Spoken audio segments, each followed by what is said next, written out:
The Vishnu Purana, a system of Hindu mythology and tradition, translated from the original Sanskrit by the late H. Wilson, Bowden Professor of Sanskrit in the University of Oxford. Volume 5, First Part. Akrura's meditations on Krishna, his arrival at Gokula, his delight at seeing Krishna and his brother. Akrura, having set off in his quick travelling car, proceeded to visit Krishna at the pastures of Nanda, and as he went along, he congratulated himself on his superior good fortune in having an opportunity of beholding a descended portion of the deity. Now, thought he, has my life borne fruit. My night is followed by the dawn of day, since I shall see the countenance of Vishnu, whose eyes are like the expanded leaf of the lotus. I shall behold that lotus-eyed aspect of Vishnu, which, when seen only in imagination, takes away the sins of men. I shall, today, behold that glory of glories, the mouth of Vishnu, whence proceeded the Vedas and all their dependent sciences. I shall see the sovereign of the world, by whom the world is sustained, who is worshipped as the best of males, as the male of sacrifice in sacrificial rites. I shall see Keshava, who is without beginning or end, by worshipping whom with 100 sacrifices Indra obtained the sovereignty over the gods. That Hari, whose nature is unknown to Brahma, Indra, Rudra, the Aswins, the Vasus, Adityas, and Maruts, will this day touch my body. The soul of all, the knower of all, he who is all, and is present in all, he who is permanent, undecaying, all-pervading, will converse with me. He, the unborn, who has preserved the world in the various forms of a fish, a tortoise, a boar, a horse, a lion, will this day speak to me. Now, the Lord of the earth, who assumes shapes at will, has taken upon him the condition of humanity to accomplish some object cherished in his heart. That Ananta, who holds the earth upon his crest, and who has descended upon earth for its protection, will this day call me by my name.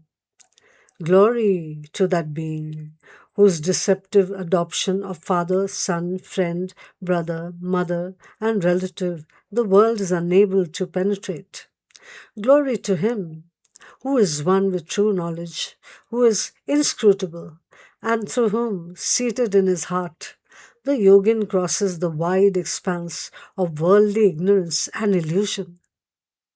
I bow to him who, by the performers of holy rites, is called the male of sacrifice, Yagna Purusha, by pious worshippers is termed Vasudeva, and by the cultivators of philosophy, Vishnu. May he, in whom cause and effect, and the world itself, is comprehended, be propitious to me through his truth, for always do I put my trust in that unborn, eternal Hari, by meditation on whom man becomes the repository of all good things.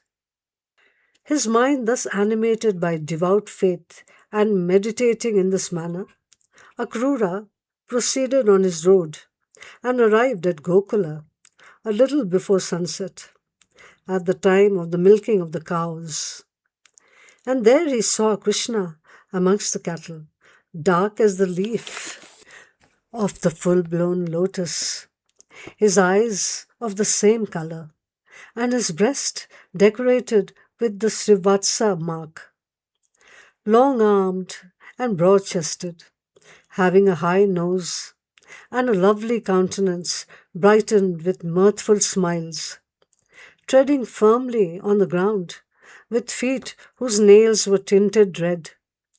clad in yellow garments and adorned with a garland of forest flowers, having a fresh gathered creeper in his hand and a chaplet of white lotus flowers on his head. Akrura also beheld there Balabhadra, white as a swan, a jasmine, or the moon, and dressed in blue raiment, having large and powerful arms, and a countenance as radiant as a lotus in bloom, like another Kailasa mountain, crested with a wreath of clouds.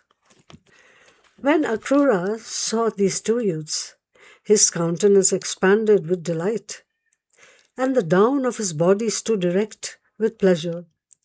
For this he thought to be supreme happiness and glory, this the double manifestation of the divine Vasudeva. This was the twofold gratification of his sight, to behold the Creator of the universe. Now he hoped that his bodily form would yield fruit, as it would bring him in contact with the person of Krishna, and that the wearer of infinite forms would place his hand on his back, the touch of whose finger alone is sufficient to dispel sin and to secure imperishable felicity. That hand which launches the fierce, irresistible discus, blazing with all the flames of fire, lightning, and the sun, and slaughtering the demon host, washes the collyrium from the eyes of their brides. That hand into which Bali poured water, and thence obtained ineffable enjoyments below the earth, and immortality, and dominion over the gods for a whole manvantara without peril from a foe. Alas, he will despise me for my connection with Kamsa and associate with evil, though not contaminated by it. How vain is his birth, who is shunned by the virtuous, and yet what is there in this world unknown to him, who resides in the hearts of all men, who is ever existent, exempt from imperfection, the aggregate of the quality of purity, and identical with true knowledge? With a heart wholly devoted to him, then, I will approach the Lord of all lords, the descended portion of Purushottama, of Vishnu, who is without beginning, middle, or end.